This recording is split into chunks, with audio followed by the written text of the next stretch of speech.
তো আপনারা মোবাইলের স্ক্রিনে একটি ছবি দেখতে পাচ্ছেন, যেখানে দুই দিকে দুটি মেয়ে বসে রয়েছে তাদের বাড়িতে।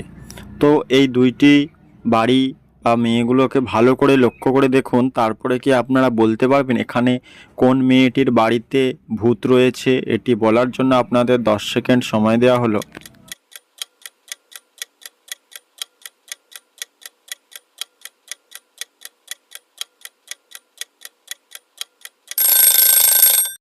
কি বন্ধুরা, আপনারা কি উত্তরটি পারলেন? আশা করছি অনেকেই পেরেছেন। তো যারা যারা পেরেছেন আপনাদের উত্তর অবশ্যই কমেন্ট করে জানাবেন। আর ভিডিওটি যদি ভালো লেগে থাকে তাহলে একটি লাইক করবেন। আর আমার চ্যানেলে যারা নতুন হয়েছে তারা অবশ্যই আমার চ্যানেলটি সাবস্ক্রাইব করে পাশে থাকবেন, কারণ আপনাদের একটি সাবস্ক্রাইব আমাকে নতুন নতুন ভিডিও বানাতে অনেক মোটিভেট করে। তো চলুন উত্তরটি দেখা যাক। তো আপনারা এখানে লক্ষ্য করলে দেখতে পাবেন এখানে 2 নম্বর মেয়েটির বাড়িতেই ভূত রয়েছে, কারণ আপনারা তার ডান দিকে দেখুন, দেখলেই বুঝতে পারবেন।